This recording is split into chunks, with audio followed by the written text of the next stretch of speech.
Je vais vous poser une question. Si vous répondez bien, je vous laisse. Vous pouvez répéter la question? C'est une étrange question. Je suis. Les séries en question. Le parfum du bonheur, derrière ce titre lumineux se cache une histoire nettement moins gaie, du moins dans ses prémices. Cette mini-série en 4 épisodes s'ouvre ainsi sur Pauline, interprétée par la rayonnante Caroline Anglade. À 38 ans, celle que l'on surnomme affectueusement Popo refuse de faire le deuil de son union avec Ben, joué par Xavier Robic. Mariée pendant 10 ans avec celui qu'elle considère être l'homme de sa vie, elle n'accepte pas l'idée de passer le restant de sa vie sans lui. Déterminée à le récupérer, elle se fixe un objectif, reconquérir Ben d'ici la fin de l'été. Mais pour arriver à ses fins, Popo va devoir affronter les non-dits familiaux, les blessures du passé, le drame que Ben et elle ont vécu aussi. Le parfum du bonheur, c'est donc le récit d'une réparation, mais aussi une histoire de famille, une fiction sur le regard que les enfants portent sur leurs parents, la peur de décevoir.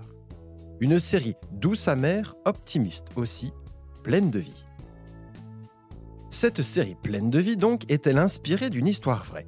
De prime abord, non, puisqu'elle est adaptée du roman du même nom, écrit par l'auteur de best-seller Virginie Grimaldi. Il s'agit même de la première adaptation d'un de ses livres à l'écran. Au micro de Télé Loisirs, elle a d'ailleurs expliqué pourquoi, après avoir refusé de nombreuses propositions, elle a finalement accepté de voir le parfum du bonheur renaître à l'écran. Le critère numéro 1 pour que j'accepte une adaptation, c'est que les lecteurs qui ont aimé le livre, comme les téléspectateurs, ne soient pas déçus. Je suis très attentive à l'appropriation que va en faire le scénariste ou le réalisateur. Baya Kasmi a réalisé ici une série très qualitative. Une série qualitative donc, et avec un supplément d'âme. Si le parfum du bonheur est l'adaptation d'un roman, le roman, lui, est inspiré de l'expérience personnelle de Virginie Grimaldi, comme elle l'a expliqué à Télé Loisirs. Mes romans sont tirés de mon expérience personnelle, et celui-ci parle du deuil périnatal. Et c'est justement ce supplément d'âme qui fait toute la différence pour ce parfum du bonheur. J'espère que cet épisode vous a plu.